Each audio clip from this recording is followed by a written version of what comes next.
Hi guys, it's Tom from XperiaGamer. I thought it was about time we laid down our first video podcast on the Xperia Play, and what a time to do that. It's August, there's been some great game releases, so I thought I'd give you a quick summary of all the stuff that I found.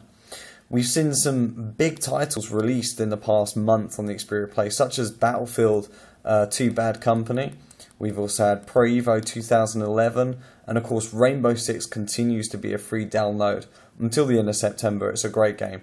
Definitely worth downloading if you have an Xperia Play, and of course it is free, as I said.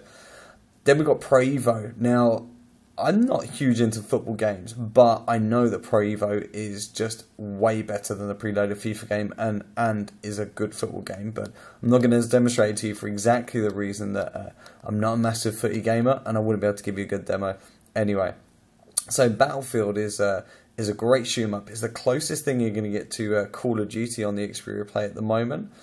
And if any of you are dedicated, hardcore Battlefield gamers out there, then you will definitely love it. It takes full advantage of the analog sticks, your trigger keys for aim and shoot, of course. And it looks a little bit like this. So if I just go back, so you got your dual analogs for looking around and moving, and then of course you've got your viewfinder. As I said, it's yeah, go on, get it. So you can see it looks very, very nice. It feels very nice using the analog sticks. Unfortunately, there is yet to be a game which uses the analog sticks as well as an actual PS3 pad, if I was to be completely honest. But it definitely gives it a good go. So the one thing as well I'd say about EA is that their gaming system's a little bit different, because for the simple fact that they don't use Android Market, they use their own WAP portal, which is really annoying because recently I had to change my Xperia Play, and that means that I had to buy it again. So you have to buy the games twice. So I've got to buy Worms again, I've got to buy Need for Speed again. It's very annoying. So if you do have plans on swapping your phones very frequently, then I highly recommend that you avoid EA games for that matter. And also, if you follow me on Twitter, you'll know that I'm massively passionate about this. Their customer service is awful. So that's the only thing to avoid with EA. The games are fantastic, but their customer support just isn't up to scratch. So that's how the big titles. Definitely Battlefield is worth getting. Now, I'm a huge fan of kind of like your simple platformer games like Cordy, such as this here. Now, similar games to it is you've got Meganoid, and another one very recently which comes from the iPhone is Roboto.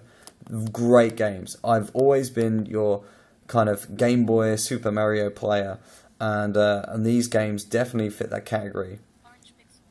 So Meganoid is from Orange Pixel. Okay, it's just all round a great retro platformer.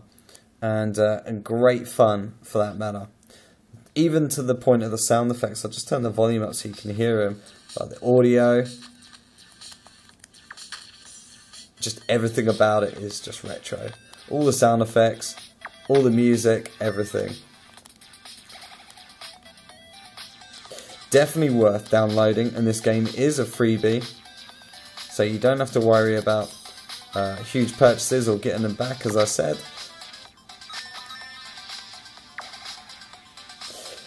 So that's Meganoid, great fun for your kind of like casual gaming front.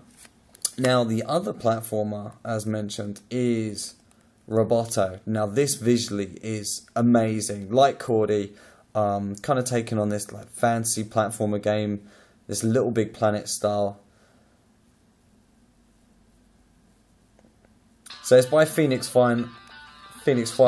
It looks great. It feels great to play. It's very smooth. It doesn't use the analog sticks, it does just use the standard D-pad and action keys, but it feels lovely to play, nice and smooth. There's loads of different levels to choose from. I've actually got past Mars City yet. Let's just go into the level just now. But you can see it looks very smooth indeed. So you got to collect up these little energy protons that give you the energy to go along with the level. And it gives you the little hover boost that you got here, this little funky, futuristic skateboard. And of course you can collect other items on your way forward as well. And then, of course, we can change gravity fields as well. So it's a very fun game, and no doubt, as you go further on in the game, it'll get a little bit more complicated with these little functions. So you'll proper strategy going on.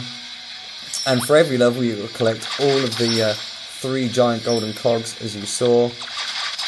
Destroy little bad guys running around.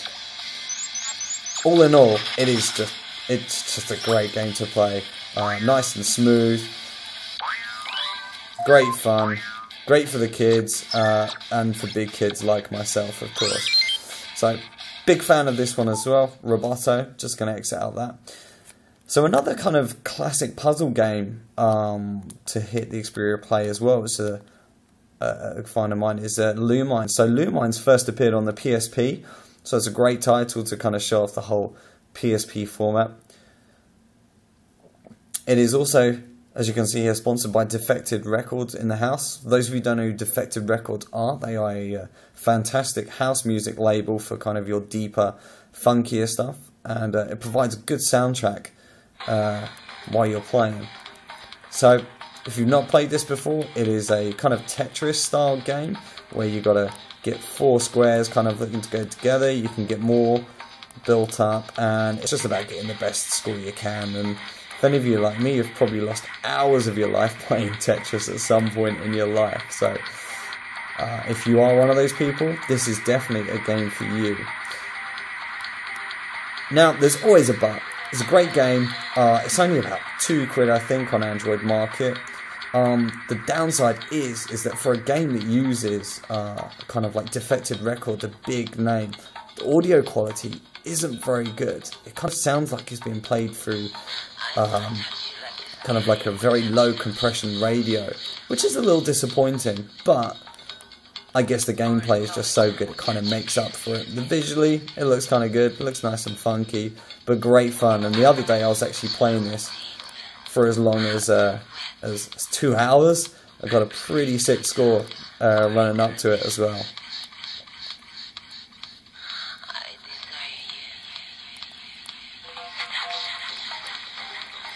So, as Lumine's great little puzzler. Now, I've heard many rumours about some forthcoming games on the Xperia Play. Now, I'm not going to ruin any surprises, but make sure you keep posted on my Twitter, which is @XperiaGamer, for all the updates and all of the future releases, and of course all the reviews too. Thanks for watching, guys. See you soon.